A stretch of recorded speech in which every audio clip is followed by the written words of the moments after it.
ঝড় এলো এলো ঝড় আম পাড় আম পাড় পাকা আম কাঁচা আম টসটসে মিষ্টি এই যা এলো বুঝি বৃষ্টি।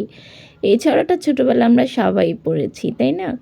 তো এখন তো বৈশাখ মাস চলে আসছে, তারপরে আম পড়তেছে, আম খাবো, কাঁচা আম মানে কাঁচা পাকা আম, আমের সিজন। আর আমার ফলের ভিতরে আমটাই বেশি পছন্দ।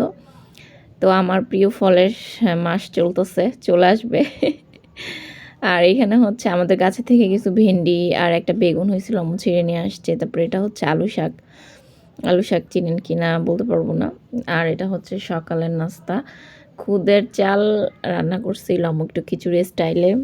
তারপরে হচ্ছে আম ভর্তা করছিলাম, এটা সকালবেলা শুকনো মরিচ দিয়ে তারপরে আম ভর্তা করছিলাম। আর এটা হচ্ছে জান্নাতুল লোকে একটা মানে শরবত বানিয়েছিলাম, সেখান থেকে একটু দিয়েছিলাম। আর এটা হচ্ছে দুপুরবেলা আম্মু এখানে মাংস রান্না করছে, কালারটা খুবই জোস আসছে। তারপরে হচ্ছে সাদা ভাত, এটা হচ্ছে সজনা আর আলু দিয়ে ডাল দিয়ে রান্না করছিলাম। তারপরে আগের দিনের পাবদা মাছ ছিল, আম ডাল ছিল, টমেটো টক ছিল। তারপরে এটা হচ্ছে ছোট মাছ ভাজি, আর এটা হচ্ছে কলার মোচা ভাজি, আর সকালের একটু খিচুড়ি ছিল।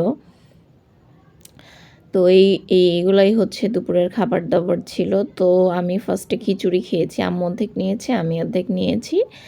আর হচ্ছে মুরগির মাংস দিয়ে খিচুড়ি তো জোস হয়, তাই না? তো আর কালারটা দেখতেই ভালো লাগে।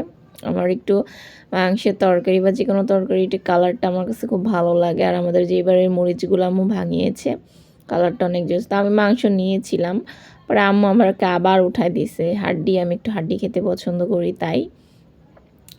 আর এই যে হচ্ছে শরবত বানাইছিলাম, সেই শরবত একটু আমি আবার একটু ডেকোরেশন করছিলাম চিনি দিয়ে। খুবই মজা, এটার আমি আলাদা একটা ভিডিও করেছি, এটা কিসের শরবত সেই ভিডিওতেই দিব। আর হচ্ছে রাত্রের বেলা রুটি বানাইছিলাম বাসায়। তো আমি একটা রুটি খাইছি মাংসের তরকারি দিয়ে, ভাতও খাইছিলাম, একটা রুটি খাইতে ইচ্ছা করলো, রুটি আমিই বানাইছিলাম। তো মাংসের তরকারি দিয়ে কিন্তু রুটি ভালো লাগে, সেটা চালের রুটি হোক আর এমনি আটার রুটি হোক।